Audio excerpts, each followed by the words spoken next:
Good morning, everyone. Thank you for your patience. We had a few technical difficulties this morning.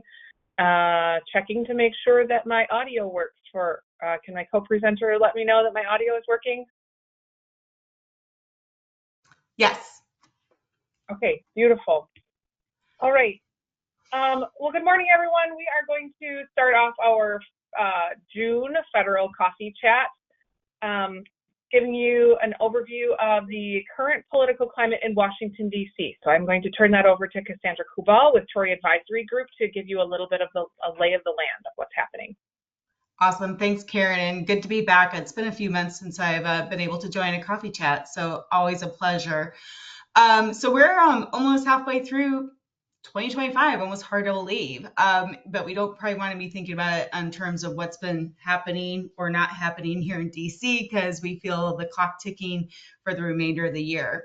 So when I last was on, so about 3 months ago, I talked a lot about confirmation processes for getting folks into the administration. Typically, we have 1,300 government positions that require a Senate confirmation. Unfortunately, we have a long ways to go yet. We've only had 80 confirmed, with 258 waiting for consideration, including all of our undersecretaries for USDA, which makes it really difficult at times for getting in to be able to talk to them about all these issues and things that are top of mind for our industry.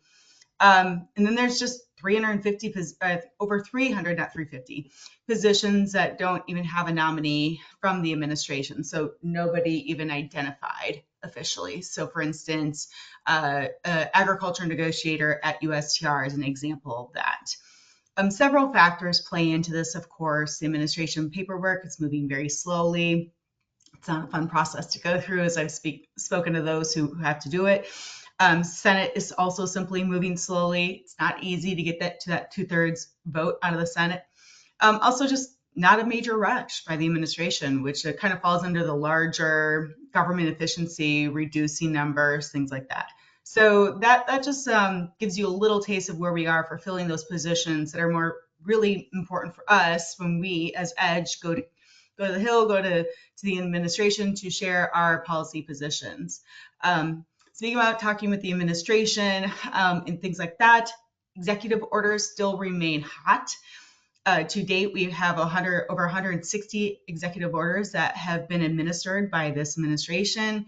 They're on track to outpace any previous administration, including themselves, within its first 6 months. They're focused on all sorts of areas, from national security, immigration, DEI, energy and climate, rollbacks, trade, government efficiency, education.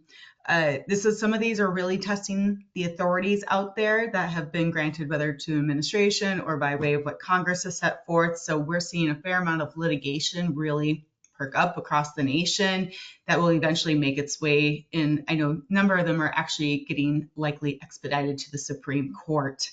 Some of these areas fall under the DOGE efforts, also under the tariff and using emergency powers for putting tariffs in place, for instance. Why does this matter? With a slow-moving Congress, these executive orders likely to be main policy drivers from here on out for any federal policy making. So they are something very important for us to keep a real finger on the pulse as we watch the administration come out with any new ones. While they don't set immediate policy, they drive for rulemaking efforts, they drive other avenues for getting things done here. So back to Congress. I feel like this is the word I say every time when I give a presentation: reconciliation. So I know I've talked about in the past in the form of innings of a baseball game. I'd say we can get up for our 7th inning stretch by now. The House about a month ago passed their One Big Beautiful Bill Act. Just rolls right off the tongue there. And the Senate is now taking up their various parts of their package and putting it together and going through their process. A little bit more in a hot second on that. Overall, there are a lot of important provisions for our industry in this package. Several of these are Farm Bill related, so it is splitting up the Farm Bill that we're used to in our 12 title package. They include increases for covered increases for covered commodities, extending ARC PLC through 2031, increases the AGI limit on Title I dairy, takes up lines up fairly tightly with the House Ag Committee's Farm Bill from a couple years ago that we saw pass out of committee but never got to the floor. Allows updates to production history, extends the DMC coverage through 2031, including that increase on Tier 1, Tier 2 covered limit for DMC to 6 million pounds and the 25% discount on DMC premiums, along with funding for mandatory cost surveys. Crop insurance is, of course, also in there, increasing the max coverage level. Trade, they're doubling the funding for MAP and FMD, so that's export market promotion. Conservation, that actually is a little surprise to us that made its way in, increases mandatory funding for several programs, including ASEP, EQIP, CSP, RCCP, some of these things that I know are heavily utilized by perhaps some of you. But this is reconciliation. It's all about the dollars and cents. So where you either have to spend some money or you pull back on money.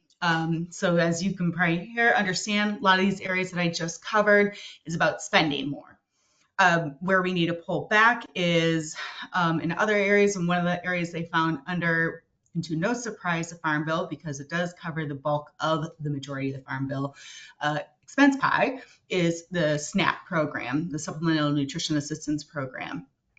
In this, and now it's a little different between what the House just passed and what the Senate is looking to do. It does modify the ability for changing the Thrifty Food Plan, changes able-bodied work requirements, so increasing that age limit, and creates a new federal cost share program with the states. So that is just Farm Bill provisions. Of course, this is one that we knew was going to carry out the tax efforts and priorities of the administration. So they did go forward with the extension of the 2017 tax provisions, including, and then also expanded in areas such as full expensing for capital expenditures. Pulled back, though, on some IRA renewable energy tax incentives, such as 45B. So that's the hydrogen side things, with early discontinuation of the program by 2026. They'll maintain support for 45Z through 2031 as new tax lines aimed at immigration, including taxes on remittances.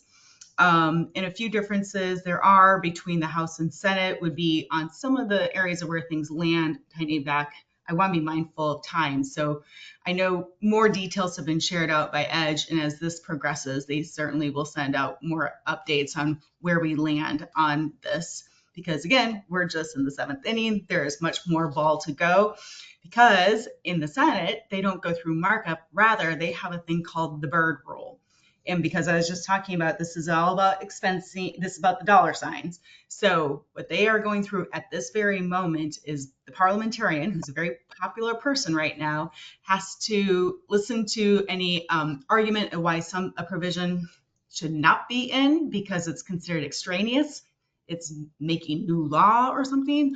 And then it has to be defended. So there's a lot of negotiation that is taking place right now on these very types of provisions, and much more that does not necessarily fall in the bucket, so that we are paying attention to inside and out, day in and day out. So we do expect some modifications, I would say, from ones we're watching. Nothing that's going to be a major swing, but they are important for us to keep an eye on, not only for passage and what does happen here, but also what doesn't, and what falls out from the Farm Bill that might need to be taken up in a Farm Bill 2.0.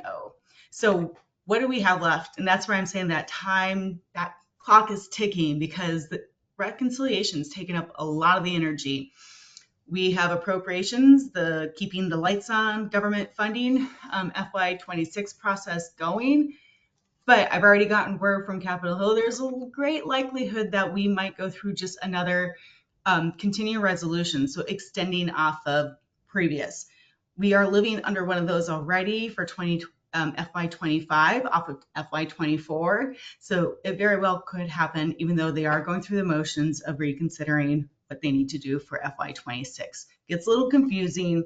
Rubber will probably really hit the road here come September, because that is the end of the government's fiscal year.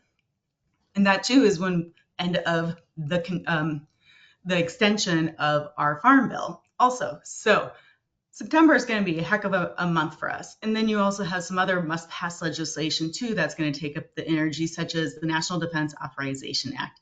As you can imagine, that will be extremely important as we continue to watch things out in the geopolitical space. All right, that's high level. I'm going to jump over to immigration and then get into tariffs, but I also want to be mindful of time for Q&A because that's the whole point of this.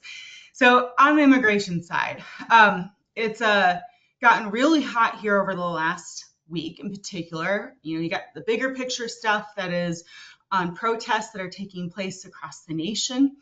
But then it's things that really hit home in understanding that there are I-9 audits that are taking place, and it has really gotten many across the industry quite concerned, as we know that deportation still is a main priority of this administration.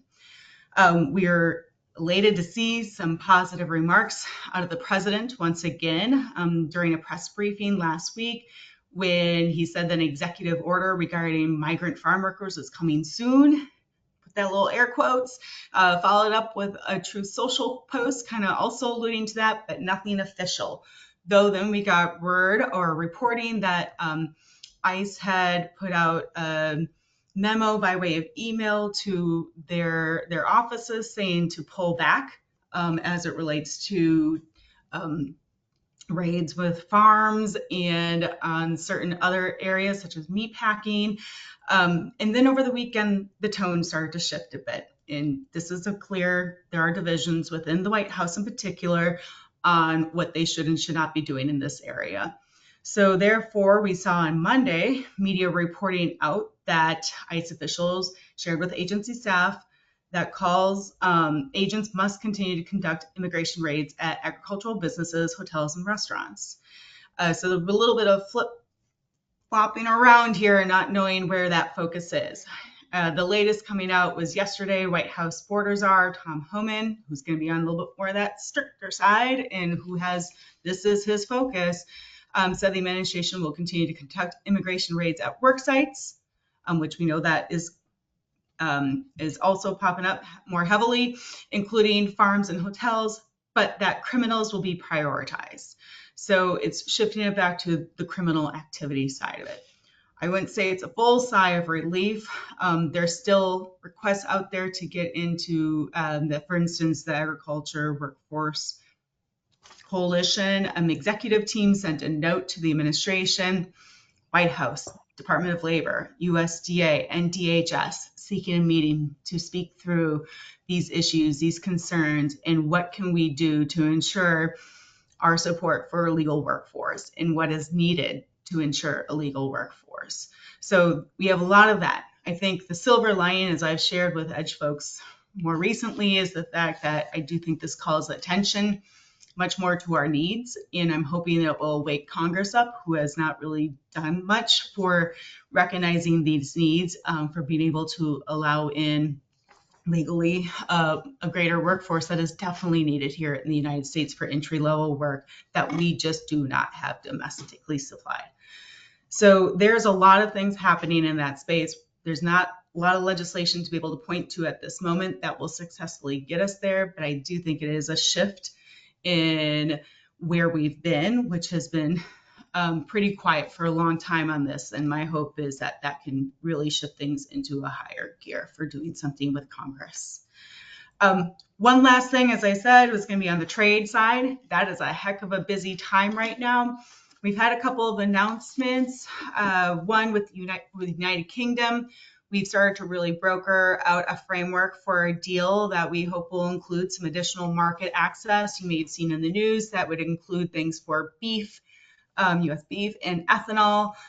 That is, I would say, the handshake deal so far. Our hope is it will be able to be expanded out more, but a lot of technical negotiations still need to take place on that to ensure that we have a nice opportunity for greater market access and pulling back any non-tariff barriers, which we do have them by way of, they do still follow very much the EU rules in this space, which makes it difficult when it comes to geographical indicators for cheese, for instance, when it comes to restrictions on a little bit more of a precautionary principle related to the safety mechanisms we use to ensure safe proteins, especially. So that is something that it continues to be worked through, and I'm hoping for more positive conversations there. On China, that's going to be an ebb and flow. It escalated for a few months, and that for the end of the first quarter, it's de-escalated. We are zeroing in right now on our need for them being a reliable partner on providing us critical minerals, in particular for those that we need in the more advanced uh, industries, for instance. We are not, to be clear, yet at that level of negotiation of bringing back up phase one from the first Trump administration that they had negotiated, that is what covers commitments for buying agricultural goods, things like that. My hope is, though, if we see continued progress in some of these other areas, that will allow us to get there. So that's going to be a long game with China.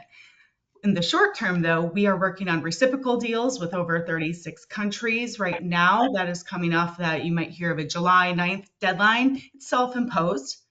So it will be up to the White House on whether or not they make that a hard deadline or not. And that is where I think we will see some real potential opportunities for greater market access for various food and agricultural goods, including dairy, into these 36 markets. USTR is definitely on full speed ahead right now in these negotiations and working with stakeholders such as EDGE and getting input as into what is realistic for them to be able to bring to the table to get a real win for our industry. I'm very appreciative of them being so cooperative in that way, because they are, I think they're working farmer hours right now. Let's just say that. So I'm going to leave it there. So we do have a few minutes for Q&A. All right. Anybody have questions? You can either come off mute or put one in the chat. I do see we've got one. Great summary of all things Washington, D.C. Thanks, Cassandra. Well done. Excellent. Thank you. All right. Do we have any other? I don't see anything in the chat, and I don't see anything else in questions. If you guys want to, those of you who are in attendance want to put something in the question box or just come off mute, go ahead, and happy to take your questions.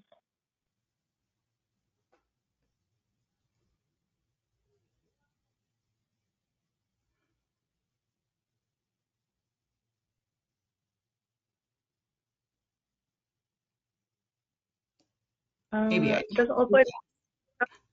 Is there any real chance getting anything substantial?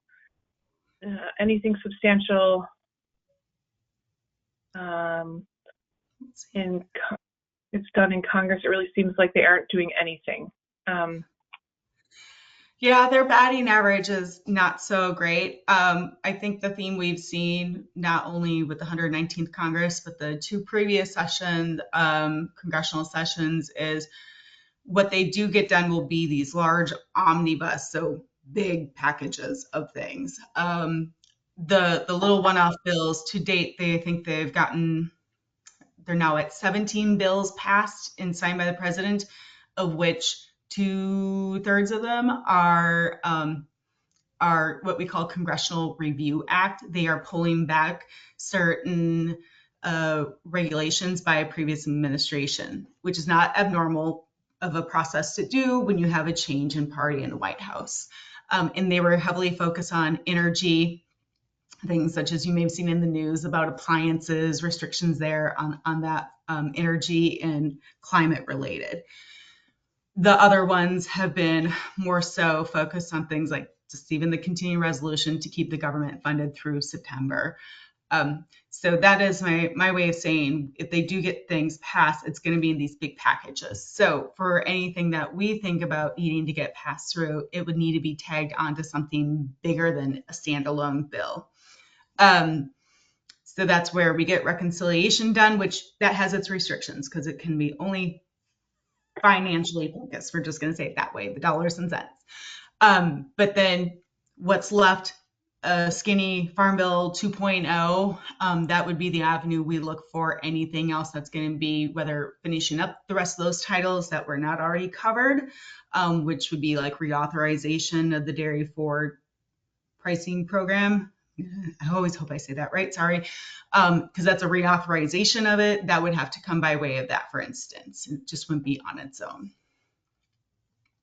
So that answers David's question. He was asking a little bit about Farm Bill passage and when. So timing on Farm Bill passage. Good question, David. If your crystal ball is any clearer than ours, we'd love to know about it. But right now it is all things reconciliation. And until that gets done and we see what actually is included for Farm Bill provisions and what is left, that will give us an indication of what needs to be done. You know, at the beginning, Cassandra talked about all of the other things that need to be must be addressed and passed, and so those are going to end up taking priority in Congress, and Farm Bill will be in the mix, but in what form, we don't know. This is the first time we've ever seen kind of Farm Bill titles split into not a Farm Bill since the beginning of Farm Bill. So probably at the earliest sometime in the after the August recess is when they'll likely get serious about Farm Bill conversations. I do want to make sure that we put on the radar and let you all know that the Whole Milk for Healthy Kids Act did pass the House of Representatives and was passed unanimously out of the House Agriculture Committee. So that is the furthest that legislation has passed in its history. And so that is something that we likely see as a marker bill to be included in Farm Bill text or some broader package as we move forward. If there's any time, can you briefly explain the separation of the Farm Bill that was in the news 3 to 4 weeks ago? Yes, we can. So Cassandra kind of went through some of that, what's included in reconciliation. So really, there's no clear delineation of, you know, what's in reconciliation and what's going to be in what we're going to call a Farm Bill Skinny or a Farm Bill 2.0. We have to see what ends up making it through the process, through reconciliation. So we talked about some crop insurance. We talked about commodity crop reference prices. We talked about changes to DMC and other Title I programs. So, and there are a host of others, but that needs to be finalized before there is any understanding of what still needs to be kind of picked up and put in this Farm Bill 2.0 type version. So that is where we're at the moment. Sandra, anything else to add on that? No, I think you got it. Okay. All right. Well, if there are any other questions that you have that we didn't get a chance to answer during the webinar, please feel free to reach out to either Cassandra or myself at any time. Happy to take your comments, questions, concerns, and try to answer whatever questions you have or work through any situations you may have. So we are here as a resource for you. Please utilize our expertise. So with that, thank you for joining the Coffee Chat webinar. Have a safe weekend this weekend with the heat coming. And until next time, take care, everybody. Okay.